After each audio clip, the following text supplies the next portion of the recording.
Hi அனைவருக்கும் வணக்கம். நான் உங்கள் ரம்யா. நம்ம தொடர்ந்து ஸ்டோரி பார்த்து வரோம் இல்லையா? ஸ்டோரியும் நான் கண்டினியூ பண்ணுறேன். அதோட ஸ்டோரியை மட்டுமே சொல்லிட்டு இருந்தால் எனக்கும் போர் அடிக்குது, உங்களுக்கும் போர் அடிக்குன்னு சில பேர் சொல்கிறீங்க.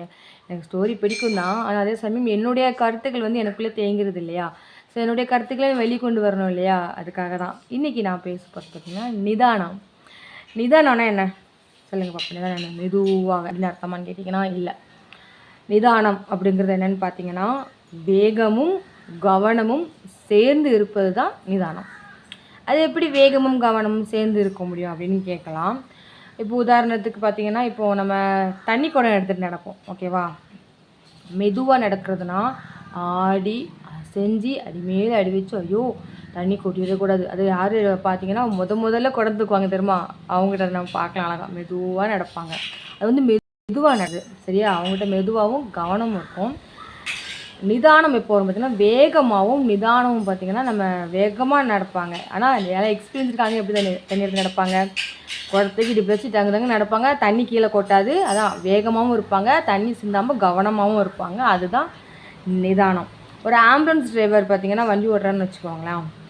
அவரோட நிதானத்தை அவர் இழந்துட்டாருன்னா அவர் நம்பி அந்த வண்டியில் இருக்கிற அந்த உயிர் அவர் கையிலையும் இல்லை, கடவுள் கையிலையும் இல்லை.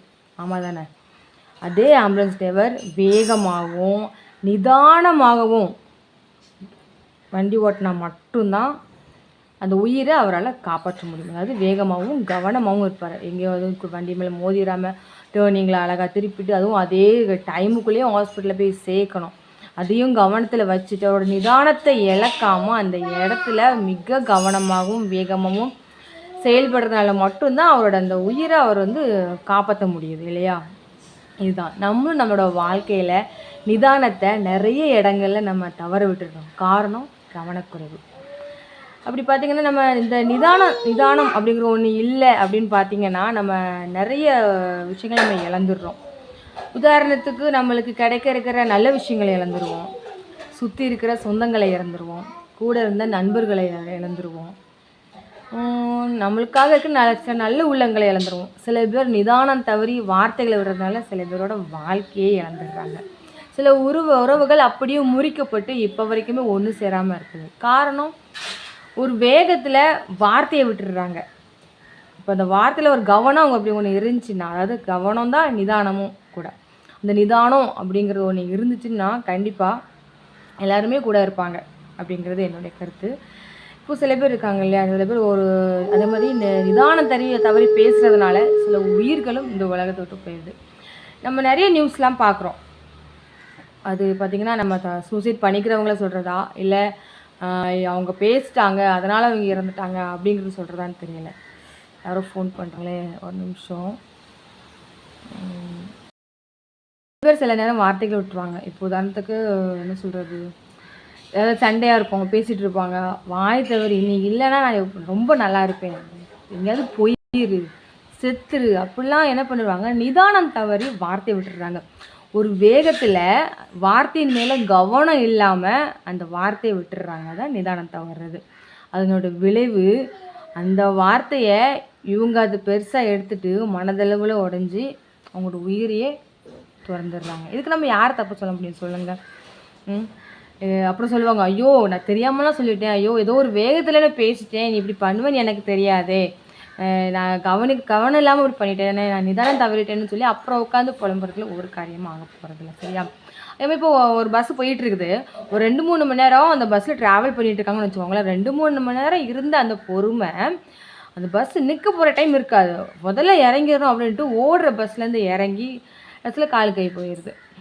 சில நேரம் சம்டைம் உயிரே போயிடுது. எதுக்கு இந்த இது? அவ்வளோ நேரம் பொறுமையாக இருந்தோம், அடுத்த டைம் இதென்ன தவறுது இல்லையா? அந்த இறங்குற டைம் அந்த ஒரு உந்துதல், ஒரு வேகம், ஆனால் அந்த வேகத்தில் என்ன இருக்கிறதில்ல, கவனம் இருக்கிறதில்ல. சரி நிற்கட்டும் இறங்கும் அப்படிலாம் கிடையாது, போயிடணும், அப்புறம் போய் சேர்ந்துடுறாங்க. இந்த மாதிரி நிதானம் அப்படிங்கிறது பார்த்திங்கன்னா வாழ்க்கையில் வந்து ரொம்பவே முக்கியமான ஒரு விஷயம்.